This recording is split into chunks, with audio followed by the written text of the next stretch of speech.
Step into a gym with no AC in the middle of summer. The bar feels heavier, your lungs tighten, and a sweat is pouring before the warm-up is even done. That's not just discomfort, that's heat stress. And it doesn't just make you miserable, it changes how your body performs. Today we're looking at 3 studies from the Journal of Strength and Conditioning Research. One followed college athletes in the United States, while another looked at players in Germany.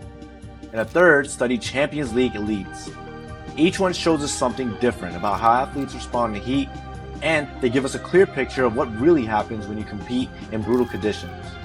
This is Natty Nation, stronger every session, smarter every rep. So let's start at the college level. Cocker and Wells and Gepner tracked 7 Division I soccer players across a season. They divided games into low, moderate, and high heat stress based on both temperature and humidity. Players wore GPS units and heart rate monitors so the researchers could measure distance, speed, and intensity throughout each match.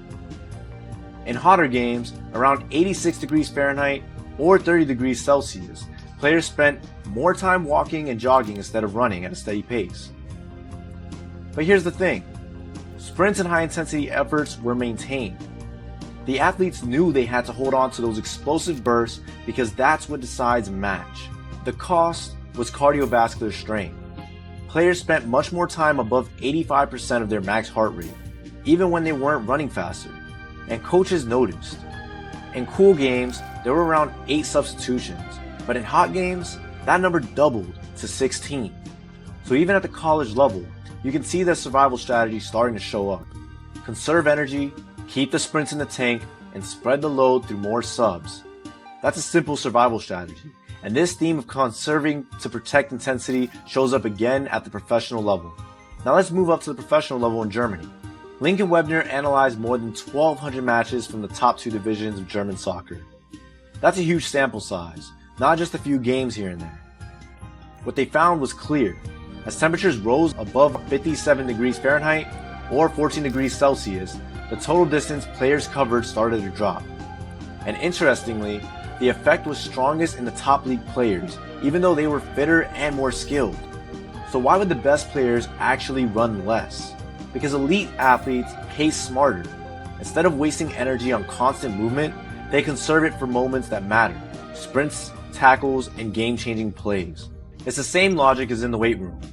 A beginner might push every warm-up set to the limit, while a more experienced lifter saves energy for the top set that really counts.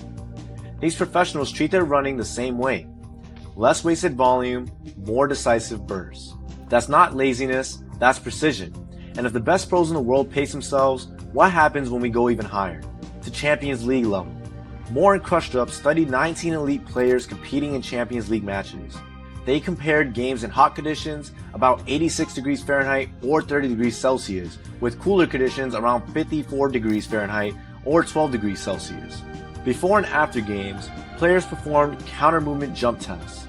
Single explosive jumps didn't really change between conditions, but when the test required repeated jumps, performance dropped by about 6% in the hot games. The culprit was dehydration. In the heat, players lost more than 3% of their body mass in sweat. That's about 2.5 kilograms or 5.5 pounds, gone in just 90 minutes. In cooler games, fluid loss was closer to 1.3 kilograms, or about 2.9 pounds. And the drop in repeated jump performance was directly linked to how much fluid was lost. So what does that tell us? You might still be able to give one maximum effort under heat stress, but as soon as you try to repeat it, the cracks show. You can fake one effort, but the heat exposes you when you try to repeat it. And that's what separates the elite games from the rest. When you stack these studies together, the message is clear. At the college level, players slow the game down. Heart rate spikes, and coaches sub more. But sprints are protected. At the professional level, players reduce their overall distance to save fuel for the actions that matter. And at the very top, even world-class athletes see repeated explosive power collapse when dehydration hits 3% of body weight. So different levels, same problem. The hotter it gets, the more you need strategy, not ego. And the truth is, the heat always wins if you don't adapt. So here's what you can do to perform better when you're training or competing in hot conditions. First, expect your heart rate to spike. Don't panic and think you're out of shape. The heat just makes your cardiovascular system work harder. Second, pace yourself. Conserve during the easier movements so you can still explode when it counts. Third, hydrate early and often. In these studies, losing as little as 2.5 to 5.5 pounds was enough to blunt repeat performance. Fourth, acclimate. 7 to 14 days of training in the heat makes a massive difference. Start with shorter sessions and build up your tolerance. And finally, adjust workloads. More rest, extra subs, or smarter deloads aren't weakness. They're how you keep intensity alive when conditions get brutal. Smart athletes don't just fight the heat, they outthink it. Heat isn't just a test of conditioning, it's a test of discipline. The best athletes know when to conserve, when to hydrate, and how to protect their high-intensity performance when the environment's against them. This is Natty Nation. We train hard, we train smart, and we stay natural. Subscribe, drop your toughest training question in the comments, and let's keep building stronger, smarter, and more relentless athletes. Stay natural, stay relentless, stay dangerous.